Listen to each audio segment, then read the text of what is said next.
ईमानदारी की सबसे सफ़ेद कमीज पहनने का दावा करने वाले अरविंद केजरीवाल और आम आदमी पार्टी के तथाकथित ईमानदारी का एक और प्रमाण आज पूरे देश की मीडिया के सामने फिर से एक बार सामने आ चुका है। ये है वो ईमानदारी का प्रत्यक्ष प्रमाण जो अरविंद केजरीवाल दावा करते हैं अपने पार्टी की ओर से कि वो सबसे ईमानदार हैं, उनकी पार्टी सबसे ज़्यादा ईमानदार है। ये उसका प्रत्यक्ष प्रमाण आज कई सारे मीडिया चैनल्स पर भी देखने मिला और अभी अभी ईडी के ऑफिशियल हैंडल से ये सार्वजनिक भी की गई है जानकारी जो आप लोग दिखा रहे थे कि किस प्रकार से अरविंद केजरीवाल के सबसे खास आदमी सत्येंद्र जैन उनके करीबियों से और उनसे 2 करोड़ से ज़्यादा का कैश और लगभग 2 किलो सोना, 133 गोल्ड कॉइन्स बरामद हुए हैं। ये उनकी ईमानदारी का प्रत्यक्ष प्रमाण है।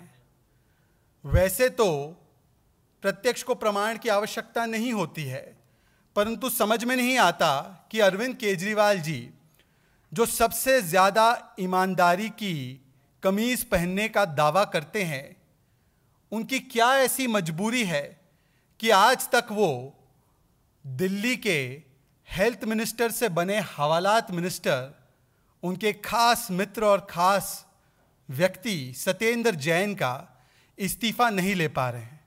वैसे तो आम आदमी पार्टी की सरकार की उपलब्धि ये है कि पंजाब और दिल्ली दोनों ही जगह जहां पर उनकी सरकारें हैं वहां पर उनके हेल्थ मिनिस्टर हवालात मिनिस्टर बने हैं, परंतु एक हवालात मिनिस्टर के लिए ऐसी क्या हमदर्दी है इस देश के गद्दार के लिए, और ये शब्दावली खुद अरविंद केजरीवाल ने भ्रष्टाचारियों के लिए इस्तेमाल की है।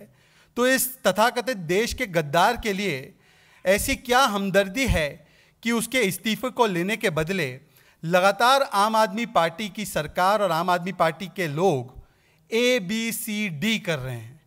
ABCD का मतलब है A for advertising, B for भ्रष्टाचार, भरपूर भ्रष्टाचार, C for cover up of corruption and D for diversion, deviation and deflection. जब से ये मामला हमारे सामने आया है, और आपको याद होगा कि इसी मंच से हमारी वरिष्ठ नेता केंद्रीय मंत्री स्मृति ईरानी जी ने 10 सवाल रखे थे अरविंद केजरीवाल जी के सामने, परंतु उन 10 सवालों में से एक भी सवाल का जवाब देने में असक्षम है अरविंद केजरीवाल जी। और तब से लेकर आज तक केवल और केवल भटकाने का काम, दिशा भ्रमित करने का काम अरविंद केजरीवाल और आम आदमी पार्टी कर रही है। परंतु आज जब ये भ्रष्टाचार का प्रमाण सामने आ चुका है, तो आज अरविंद केजरीवाल जी का अभी अभी कुछ देर पहले ट्वीट भी आया है कि झूठ पे झूठ, झूठ पे झूठ, झूठ पे झूठ, भगवान हमारे साथ है। वैसे तो ये कहा जा सकता है कि पंजाब और दिल्ली की जनता भगवान भरोसे है, परंतु जिस बात को ये झूठ बोल रहे हैं अरविंद केजरीवाल जी, जो 10 सवाल आदरणीय स्मृति ईरानी जी ने पूछे थे आपसे, उन सवालों में मैं कुछ और सवाल भी पूछना चाहता हूं और आप बताइए कि ये सच है या ये झूठ है। क्या ये 2019 का दिल्ली हाईकोर्ट का ऑर्डर, जिसमें पैरा नंबर 30 पर सत्येंद्र जैन को इंडाइट किया गया है, दोषी पाया गया है, और मैं पढ़कर सुनाऊंगा आपको। इस ऑर्डर में लिखा गया है, फाइंडिंग है कोर्ट की, हाई कोर्ट की, The petitioners have themselves enclosed a copy of the order 24th May 2017 passed in respect of the Benami Dar, that is ADPL, which inter alia notes that the cash was routed through accommodation entries in the garb of share capital premium in fact belonged to Mr. Satyendra Kumar Jain, and it was at his direction that the entire transaction was orchestrated. मतलब कि जो principal commissioner income tax की finding थी कि ये उन दोनों व्यक्तियों के अनडिस्क्लोज इनकम नहीं थे, बल्कि ये सत्येंद्र जैन का हवाला एंट्री था, उसको उच्च न्यायालय ने, दिल्ली हाई कोर्ट ने उसको सत्यापित किया, उस पर मुहर लगाई 2019 में। क्या ये कोर्ट की फाइंडिंग झूठ है? क्या ये कोर्ट की फाइंडिंग वेंडेटा पॉलिटिक्स है? मेरा एक और सवाल जुड़ रहा है स्मृति ईरानी जी के उन 10 सवालों की सूची में, जिसका जवाब आज तक अरविंद केजरीवाल देने की हिम्मत नहीं कर पाए। मेरा सवाल नंबर 2 आज ये है, क्या ये जो रिकवरीज हुई है आपके खास आदमी के घर से, आपके खास आदमी के ठिकानों से, क्या ये रिकवरीज भी झूठ है? क्या ये रिकवरीज झूठ है? मेरा तीसरा सवाल, 10 दिन की रिमांड कोर्ट ने दी है ईडी को। यदि आप कहते हैं कि ये वेंडेटा है, ये विंडिक्टिव है, वैसे आपके पास और मेरे पास आधार कार्ड, पैन कार्ड होता है। अरविंद केजरीवाल और आम आदमी पार्टी के पास परमानेंट विक्टिमहुड कार्ड है। कभी कुछ हो जाए, एजेंसी संज्ञान ले, भ्रष्टाचारी को पकड़े, कोर्ट से आदेश आ जाए तो तुरंत विक्टिमहुड कार्ड निकाल देते हैं। तो आज मैं पूछना चाहता हूं आदरणीय अरविंद केजरीवाल जी से कि क्या ये दिल्ली हाईकोर्ट का ऑर्डर भी वेंडेटा पॉलिटिक्स है? जो रिमांड दी गई है 10 दिन की ईडी को कोर्ट के द्वारा, क्या ये भी वेंडेटा पॉलिटिक्स है? क्या जो पिछले महीने अटैचमेंट ऑर्डर आया था सत्येंद्र जैन के एसेट्स का 4.81 करोड़ का, जो आज भी कायम है, क्या वो वेंडेटा पॉलिटिक्स है? और अगर ये सारी चीजें वेंडेटा पॉलिटिक्स है, इतना समय आपके पास था, किसी कोर्ट ऑफ लॉ ने आपको राहत दी है? क्या आप किसी कोर्ट ऑफ लॉ में जाकर ये कह पाए कि ये जो भी कार्रवाई हो रही है, हम तो बड़े ईमानदार हैं जी, हमने तो कुछ नहीं किया जी, उल्टा ये हमें द्वेषपूर्ण कार्रवाई में फंसा रहे हैं? क्या ऐसा एक भी आदेश राहत देने वाला आपके पास आया है, या कोर्ट भी वेंडेटा कर रहा है? मैं आपसे पूछना चाहता हूं कि क्या आपने जब क्लीन चिट दी है सत्येंद्र जैन आपके खास मंत्री को, क्या आपने 2019 का दिल्ली हाईकोर्ट का आदेश पैरा नंबर 30 पढ़ने के बाद उनको क्लीन चिट दी है, या इसे पढ़े बगैर उनको क्लीन चिट दी है? जिन डॉक्यूमेंट्स के आधार पर आप क्लीन चिट देने की बात कर रहे हैं, वैसे आपने कहा है आपने सारी फाइलें मंगवा ली, आपने सारे दस्तावेज देख लिए। एक बार आप वो दस्तावेज सार्वजनिक पटल पर रख दीजिए, पता चल जाएगा कि किन डॉक्यूमेंट्स के आधार पर ये तथाकथित क्लीन चिट देने की आपकी फैक्ट्री काम करती है। और मैं इसलिए कह रहा हूं, ये इसलिए कहना पड़ रहा है क्योंकि इससे पहले भी मित्रगण आपको याद होगा कि एक और क्लीन चिट दी गई थी। इस क्लीन चिट की फैक्ट्री से एक और क्लीन चिट दी गई थी। वो क्लीन चिट दी गई थी जितेंद्र तोमर को, और जितेंद्र तोमर ने क्या क्या कीर्तिमान स्थापित किए हैं ये पूरे देश ने देखा है। परंतु मैं आपको याद दिलाना चाहता हूं, थोड़ी याददाश्त आम आदमी पार्टी वालों की कमजोर हो ही जाती है। इतना भ्रष्टाचार किया है, इतने लोगों को बचाना है, तो कमजोर हो जाती है याददाश्त।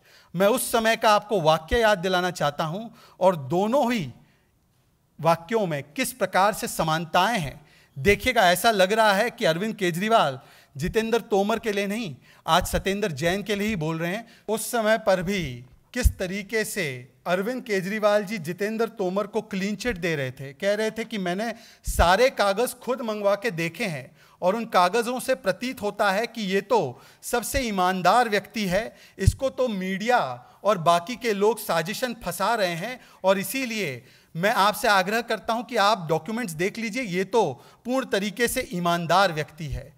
आज यही बात वो सत्येंद्र जैन के लिए कह रहे हैं, और इसीलिए मैं पूछ रहा हूं फिर से एक बार, क्या सत्येंद्र जैन के वो कागज आपने देखे हैं?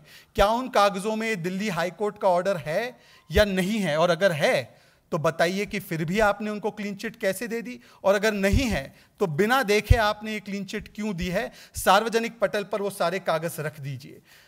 उन्होंने कहा कि सत्येंद्र जैन इतने ईमानदार है कि उनको पद्म विभूषण मिलना चाहिए। पद्म विभूषण मिले ना मिले, पर हाँ, आम आदमी पार्टी को घोटालों में गोल्ड मेडल तो ज़रूर मिलेगा।